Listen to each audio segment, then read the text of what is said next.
जय श्री कृष्ण मैत्रिणींनो, कशा आहात? छानच असेल.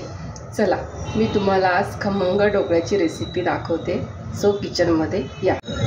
पातेल्यामध्ये पाणी ठेवते मी अर्धा ग्लास. गॅस पेटवून घेते. त्यात चमचा साखर टाकते 2-3 चमचे आणि आपलं लिंबू सत्व पण टाकते 1 चमचा.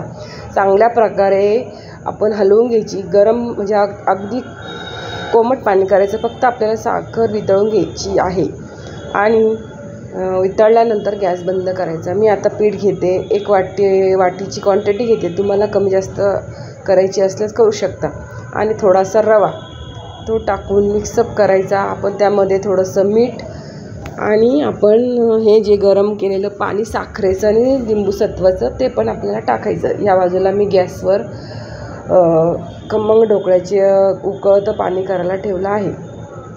आता तो आपल्याला मिक्सअप करून घ्यायचं आहे. चांगल्या प्रकारे चांगलं फेटून घ्यायचं आहे.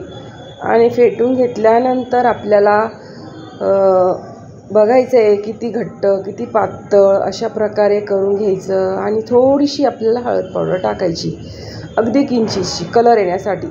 आणि पुन्हा आपल्याला थोडंसं पाणी 1 चमचाभर पुन्हा टाकायचं आणि चांगल्या प्रकारे मिक्सअप करायचं.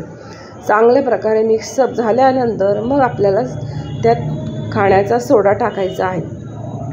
अगोदर चांगल्या प्रकारे हलवून घ्यायचं. चमच्याच्या साहाय्याने एकजीव करायचं. आणि झाल्यानंतर मग आपल्याला 1 चमचा आपल्याला बेकिंग सोडा टाकायचा आहे. आणि पुन्हा थोडंसं पाणी टाकून चांगल्या प्रकारे फेटून घ्यायचं. अगदी फटकन फुलतं ते. आणि मग आपण इकडं गरम पाणी करायला ठेवलेले त्यामध्ये आपण ताटामध्ये ओतायचं आहे. आणि अशा प्रकारे ओतल्यानंतर असं सेट होतं. आणि आता आपण झाकण ठेवून त्याला 15 ते 20 मिनटं वाफवून घेऊया. त्यानंतर आता आपण इथे फोडणीची तयारी करूया.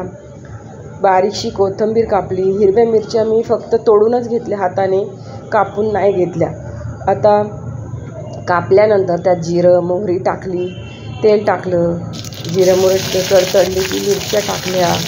मिरची चांगल्या प्रकारे तडतडून द्यायची. आणि मग मिरची चांगल्या प्रकारे तडतडल्यानंतर आपल्याला त्यामध्ये ॲड करायची 1 चमचा तीळ. तुम्हाला आवडत असल्यास खसखस पण टाकू शकतात. तर मी खसखस नाही आहे माझ्याकडे म्हणून मी तीळच टाकत आहे. आणि मग 1 चमचा तीळ टाकली. चांगल्या प्रकारे हलवून घेतली. आणि आपण जे मगाशी राहिलेलं थोडीशी कोथिंबीर आणि मगाशी राहिलेलं जे पाणी उरलेलं होतं ते टाकून घ्यायचं. आणि थोडंसं वरतून पण अर्धा ग्लास मी पाणी टाकलं. आणि त्यामध्ये थोडीशी साखर 1 चमचा घेतली. आणि मीठ चवीनुसार आपल्याला मीठ ॲड करायचं आहे. आणि हे चांगल्या प्रकारे उकळून द्यायचं. तोपर्यंत आपण इकडं बघूया आपला ढोकळा सेट झाला आहे की नाही. आणि इकडं उकळत ठेवायचं. आपला ढोकळा पण चांगल्या प्रकारे फुलला आहे, छान झाला आहे. अतिशय सुंदर असा स्पंजी झालेला आहे. आता आपण गॅस बंद करूया. इकडे पण पाणी उकळलं, याचा पण गॅस बंद करूया. आता जो ढोकळा सेट झालेला आहे तो आता आपण थंड करण्यास ठेवून घेऊया. मी आता ढोकळा काढते आणि त्यामध्ये थोडीशी कोथिंबीर आता वरतून मस्त पेरते. आणि जे गरम पाणी आपण केलेलं आहे ते त्या ढोकळ्यावरती आपल्याला ओतायचे. आता कोथिंबीर थोडीशी टाकते. त्यानंतर तो कट करून घेते. आणि अशा प्रकारे कट झाल्यानंतर त्यावर पाणी टाकायचं.